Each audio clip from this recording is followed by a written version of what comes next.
नमस्कार दोस्तों, आज का मेरा टॉपिक है जीरो के ऊपर। जल्दी ही इसकी पीडीएफ भी अपलोड कर दूंगा और ये 2 पार्टों में आएगी। ये पहला पार्ट है और दूसरा पार्ट देखने के लिए चैनल को सब्सक्राइब कर दें। जल्दी ही दूसरा पार्ट भी आएगा।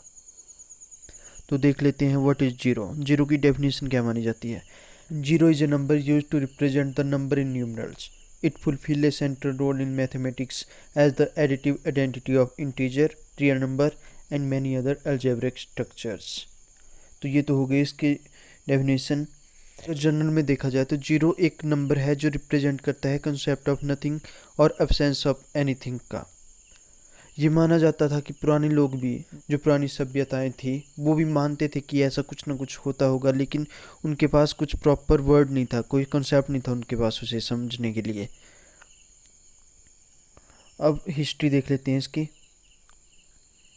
आर्यभट्ट को माना जाता है कि उन्होंने दुनिया को जीरो से अवगत करवाया। अगर हम गूगल पे भी देखें तो आर्यभट्ट और ब्रह्मगुप्ता का नाम आता है। तो ब्रह्मगुप्ता का रोल देख लेते हैं, जीरो के लिए क्या थे।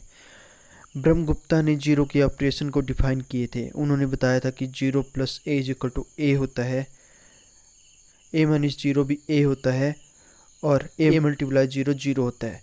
लेकिन वो कहीं ना कहीं चूक रहे थे ए डिवाइड बाई जीरो को बताने के लिए, जिसे हम आगे डिस्कस करते हैं। आगे की हिस्ट्री देखें तो एक पर्शियन मैथमेटिशियन थे मोहम्मद इब्न मूला अल ख्वारिज़मी, जिन्हें फादर ऑफ अलजेब्रा में माना जाता है। तो उन्होंने कहा था कि हम इस लिटिल सर्कल को यूज कर सकते हैं अगर कोई भी नंबर वहाँ पे 10th प्लेस पे नहीं आ रहा है, और उन्होंने इसे शिफ्ट और एम्प्टी कहा था। अगर और देखें, काफ़ी पुरानी बात देखी जाए कि लोग मानते तो थे कि जीरो हो सकता था, लेकिन वो एक्सेप्ट क्यों नहीं कर पाए, क्योंकि वो समझते थे कि जीरो कुछ प्रेजेंस ऑफ नथिंग है। वो मानते थे कि हर जगह गॉड है और जहाँ पर गॉड नहीं है वहाँ पर शैतान हो सकता है, इसलिए वो सैटेनिक समझते थे जीरो को। यूनिवर्सिटी ऑफ ऑक्सफोर्ड के अनुसार ग्वालियर में एक मंदिर है जहाँ की वॉल पे हमें जीरो का जिक्र होता दिखता है, जो कि 9th सेंचुरी के आसपास का कंसीडर किया जाता है। बक्साली मनुस्क्रिप्ट, जो कि एक खेत में दबी हुई मिली थी 1881 में, रिसर्चरों ने पाया कि उसमें भी जीरो के बारे में लिखा है।